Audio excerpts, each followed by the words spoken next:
성령을 받으라라는 제목으로 하나님 말씀 증거하겠습니다. 오늘은요, 성령 강림 주일입니다. 오순절이라고도 부릅니다. 오라는 것은 숫자의 5를 의미하고 순이라는 것은 한자의 열을 얘기합니다. 그러니까 예수님이 부활하시고 나서 50일이 지난 날, 그날이 바로 오늘이고 또 성령이 내렸기 때문에 성령 강림 주일이라고 불리고 있습니다. 성령이란 무엇이냐? 영어 성경에 찾아보니까요, 조금 더 우리에게 성령이라는 말에 도움이 될 만한 단어들이 있습니다. 헬퍼, 돕는 자예요. 성령님은 우리를 지금도 도와주고 계십니다. 내가 할 수 없을 때, 넘어졌을 때, 캄캄한 그 밤중에 길을 찾을 때 언제든지 우리를 도와주시는데 그 도움은요, 궁극적인 도움이에요. 또 한 가지, 성령은 컴포터, 위로자라는 거예요. 컴포터, 성령님이 나를 위로하시고자 하면 그 어떤 대적도 나를 넘어뜨리지 못하는 완전한 위로가 된다는 것이죠. 세 번째, 영어 성경에서 보혜사, 성령에 대해서 얘기하는 것이 카운슬러, 바로 상담자라는 거예요.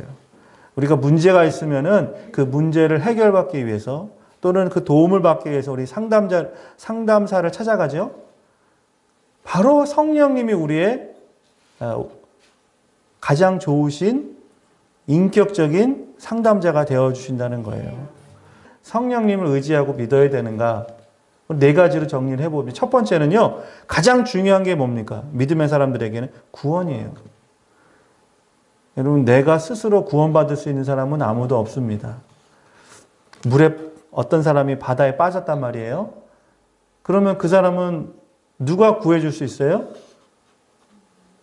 수영을 잘하는 사람 또는 보트를 갖고 있는 사람, 이렇게 외부의 사람이 그 사람을 구해줘야 돼요. 그걸 구원이라고, 그 말이 구원이라는 말이에요. 나는 스스로 구원할 수가 없어요.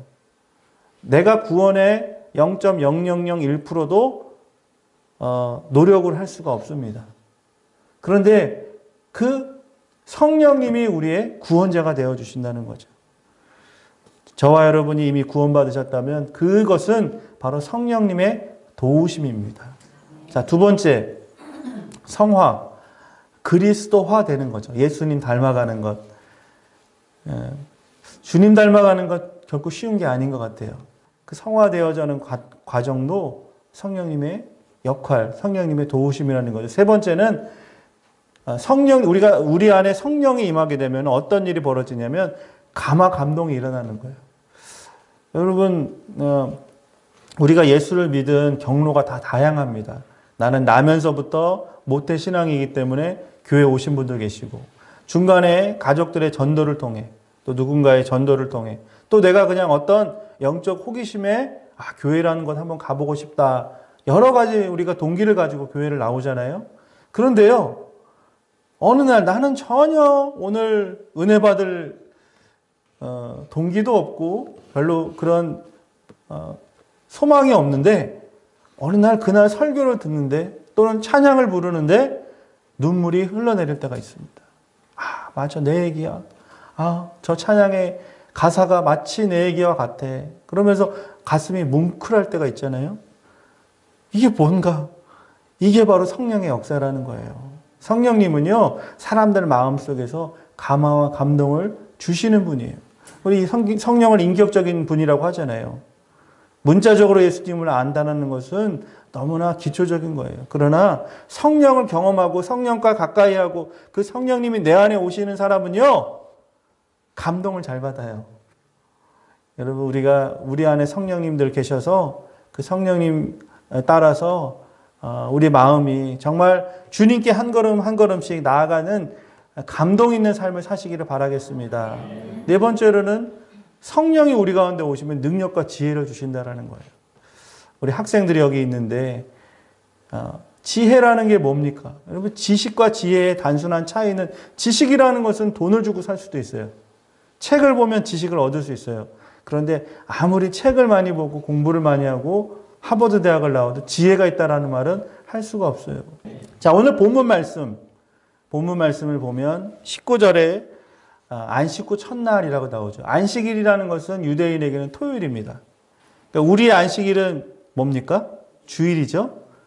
안식 후 첫날이라는 것은 주일을 의미하는데, 자, 이 예수님의 가룟 유다를 제외한 예수님의 11제자들이 한 집에 모여가지고 문을 꼭꼭 잠그고 숨어 있습니다. 두려워 떨고 있어요. 그 이유는 무엇이냐면 우리의 스승이었던 예수님이 십자가에 달려 돌아가셨으니 우리도 얼마 지나지 않아서 바리새인들의 그 과격한 그 사람들로 인해서 우리는 잡히게 될 것이고 모함을 받아서 예수님처럼 십자가에 쾅쾅쾅 못 박힐 것이라고 하는 그런 두려움에 사로잡혀 있었습니다. 그때 19절과 21절에 동일하게 예수님이 찾아오셔서 하신 말씀이 평안하라입니다. 이 평안하라. 이 평안이라고 하는 이 단어는 히브리어, 구약의 언어로는 샬롬이라는 단어를 쓰죠.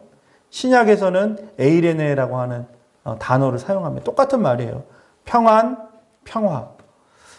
왜 두려웠을까? 여러분 거기에 궁금증을 가져야 돼요. 아까 제가 말씀드린 것처럼 우리도 예수님처럼 잡히게 되면 죽을 거야. 죽음의 공포가 우리한테 제일 강하잖아요. 당연하죠. 여러분 그런데요. 하나님이 주신 마음은 두려워하는 마음이 아니에요. 하나님이 주시는 마음은 어떠한 환경 속에서 내 옆에 그냥 지금 폭탄이 떨어져도 하나님이 함께 하시는 사람, 그 한 사람은요. 그 폭탄의 포화 속에서도 평화를 누릴 수 있는 사람이는 거죠. 여러분 모든 사람이 지금 행복해요. 다 좋다 그래요. 잔치집이에요. 그런데 유독 그 사람만 평화가 없어요. 얼굴이 그냥 어둠이 가득하고 입맛도 없고 세상 아무 낙이 없이 살아가는 사람 우리 주변에 얼마나 많이 있습니까? 아니 내 자신이 그렇다면 오늘 왜 그런지를 살펴봐야 되는데 그 대표적인 것이 무엇이냐면 죄라는 거예요. 여러분 시편 51편 9절, 10절, 11절 말씀을 보니까요. 다윗이 이 밧세바와 동침한 후에 나단이 찾아옵니다. 나단이 꾸짖는 거죠. 왜 왕으로서 어떻게 그렇게 합니까? 그러니까 9절에 이렇게 나옵니다. 주의 얼굴을 내 죄에서 돌이키시고 내 모든 죄악을 지워주소서. 하나님이여 내 속에 정한 마음을 창조하시고 내 안에 정직한 영을 새롭게 하소서. 우리 11절에 이렇게 나옵니다. 나를 주 앞에서 쫓아내지 마시며 주의 성령을 내게 거두지 마옵소서. 여러분 죄와 타협하지 마시기 바랍니다. 적당히 죄와 섞여서 사는 그런 사람은요. 하나님의 영이 떠나간다는 거예요. 오늘 다윗이 정말 몸부림치며 그 성령 하나님이 내 안에 역사하실 수 있도록 내 안에 내주하시고 함께 하시고 내 안에 빼앗겼던 그 평안을 회복하기 위해서 몸부림쳤다면 우리 모두도 틈을 줘서 우리 안에 들어온 죄악들, 그 빌미들, 하나님이 원치 않는 말과 행동과 모든 생각들을 날마다 주의 성령으로 물리치시기를 바라겠습니다. 자, 22절 말씀, 22절 제가 한번 다시 읽을게요. 이 말씀을 하시고 그들을 향하사 숨을 내쉬며 이르시되 성령을 받으라. 자, 이 성령을 받으라는 말은 무슨 뜻이냐? 바로 성령의 능력과 은혜를 받아서 세상에 복음을 전하고 사명을 감당하라는 것이 성령을 받으라는 것이죠. 자, 그러면 우리는 성령을 어떻게 받을까요? 자, 성령을 받으라. 여기는 이제 이 다음에 죄에 대해서 얘기하고 끝인데 누가복음에 보면 how to 어떻게 그러면 성령을 받습니까? 어떻게 성령님을 내가 힘입습니까? 라고 하는 거기에 대한 조금 더 부연 설명되는 장면이 누가복음 24장에 나오고 있습니다. 어디에 머물라고요? 이 성에. 이 성은 어디예요? 예루살렘이라는 거죠. 여러분 우리가 주의 일을 감당하고 있어요. 저는 목사로서 여러분은 또 평신도로서 각자 맡겨진 주의 일을 감당하고 있습니다. 그런데 근본적인 것은 무엇이냐면 성령 받기 전에는 우리의 일을 잘 감당할 수 없다는 거예요. 그 일이 크든 작든 그 일이 중요하게 여겨지든 소홀하게 여겨지든 상관이 없어요. 하나님의 일은요. 성령을 받고 나서 일을 해야 된다는 거예요. 중요성이 뭡니까? 일을 하는 겁니까? 성령 받는 겁니까? 성령을 받는 거잖아요. 여러분, 하나님의 일은요, 작은 것 같이 보여지는데 위대한 일이 많습니다. 세상의 일은 굉장히 위대한 것 같은데 지나고 보면 사소한 일들이 또 그렇게 느껴지는 일들이 많은 것 같아요. 우리가 세상 일도 물론 충실하게 해야 되지만 하나님의 백성으로서, 믿음의 사람으로서 이 땅을 살아가는 데 있어서 영적인 우선순위는 하나님의 일이요. 또 하나님이 위대하고 크게 보시는 그 일이, 그 일 가운데 내가 최선을 다하는 것이 하나님께 칭찬받는 사람인데, 그렇기 위해서는 이 성에 머물러야 된다는 거예요. 자, 예수님은 이 땅 가운데 부활하시고 40일 동안 계셨어요. 그리고 나서 이 성에 머물라 말씀하시고 명령하시고 이 땅을 떠나신 거예요. 그리고 나서 오순절이 왔으니까 이들은 예수님의 이 땅에 머무신 40일, 부활하시고 40일, 그리고 성령 강림 오순절, 며칠 동안 머물렀습니까? 열흘 동안 이 성에 머물러서 전심으로 기도에 집중했다라는 거죠. 여러분, 기도 누구나 다 할 수 있어요. 물론 기도가 어렵다고 하시는 분도 계시겠죠.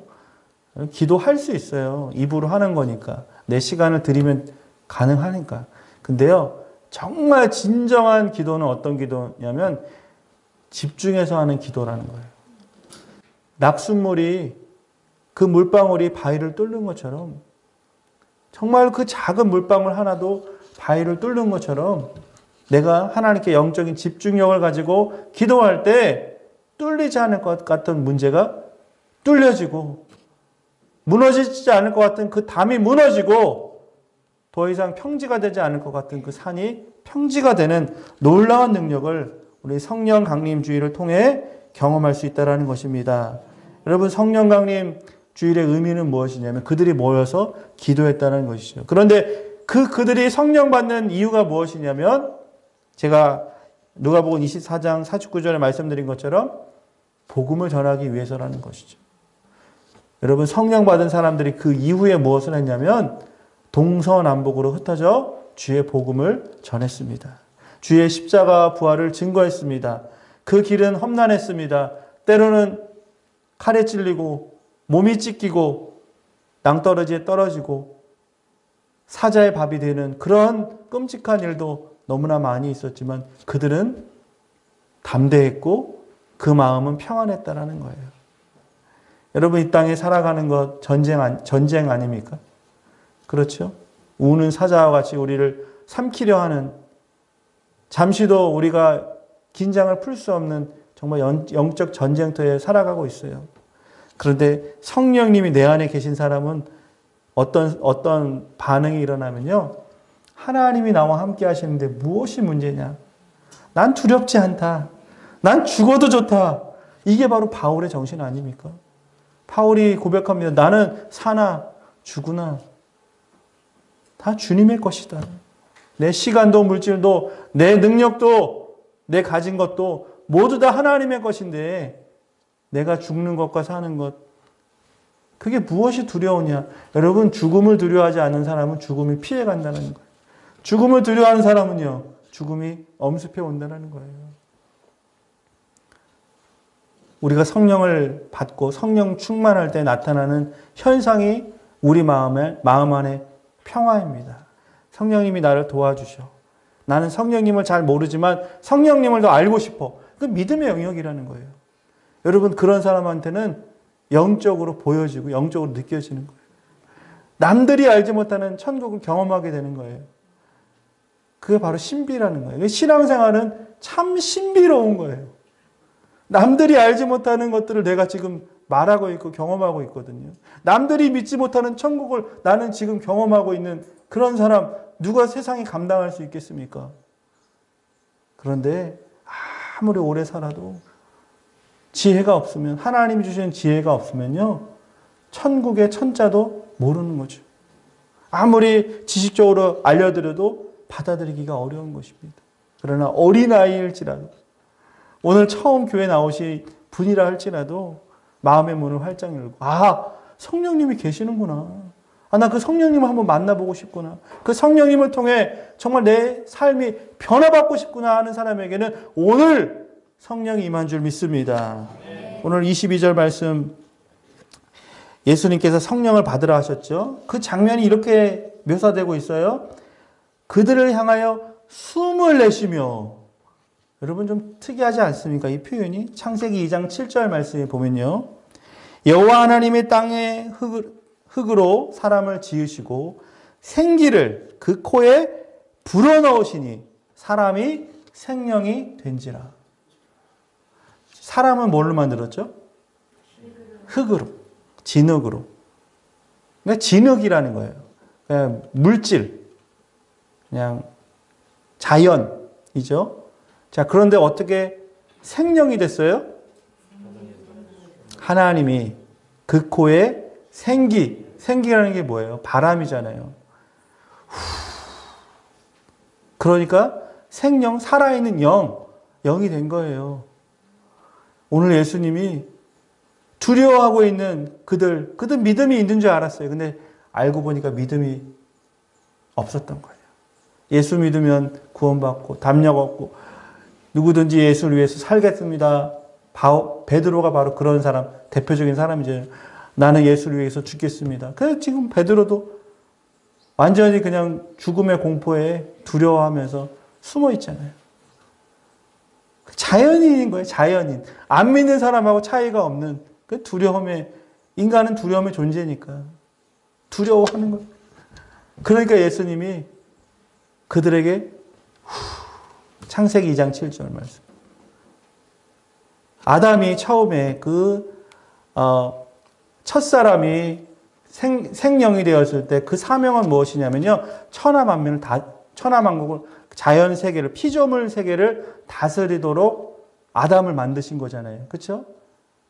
생육하고 번성하고 땅에 충만하라. 이것을 모두 다스리라.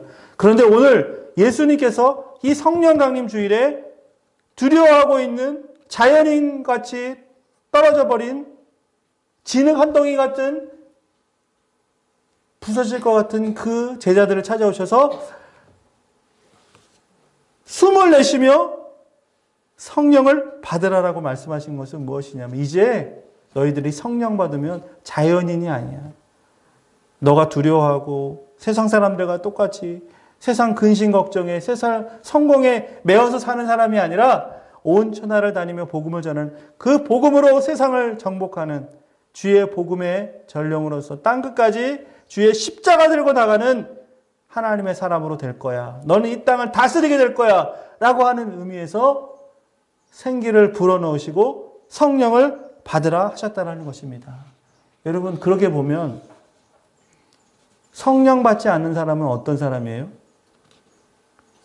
자연인이라는 거예요. 그냥 자연인, 이 땅 살다가 그냥 흙에 묻히는 사람. 하나님과 상관없이 살아가는 그냥 하나님과 동떨어진 인생. 여러분 그러고 보면 우리가 성령 받아야 되겠죠? 성령을 간구해야 되겠죠? 여러분 구하고 찾고 두드리면 그게 뭐냐면 기도지만 성령을 간구하는 거예요. 구하는 이에게 주실 것이요. 찾는 이가 찾아낼 것이요. 문을 두드리는 이에게 열릴 것이라고 하는 마태복음 7장 말씀처럼 여러분 날마다 성령 구하시기 바랍니다.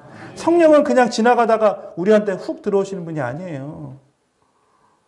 구하는 이에게 주시는 거예요. 성령 하나님, 나에게 와주세요. 성령을 찾는 거예요. 여러분 그렇게 찾는 거예요. 성령은 날마다 간구하는 거예요. 성령이 계신 곳에 내가, 내 몸이, 내 시간이, 내 열정이 그곳에 가 있는 거예요. 그게 바로 찾고 구하는 거 아닙니까? 그럴 때 주님이 어느 순간 바람처럼 내가 계획하지 않았는데 어디서 바람이 불어왔는지 우리가 어떻게 합니까? 그런데 성령이 어느 순간 정한 시간에 내 마음 가운데, 내 심령 가운데 찾아오시는 거예요. 믿어지게 하시는 거예요. 깨닫게 해주시는 거예요. 아, 정말 성령이 계시는구나. 아, 천국이 정말 있구나. 정말 하나님의 세계라는 것이 바로 이거구나. 라고 하면서 깨닫게 된다는 거예요. 여러분, 여기 받으라고 하는 말의 언어는 라베타라고 하는 뜻이에요. 헬라어의 원어는 라베타인데 이 말은 무슨 뜻이냐면 영접한다라는 거예요. 성령 받으라. 무슨 말입니까? 성령을 영접하라라는 말이 뜻이라는 것이죠.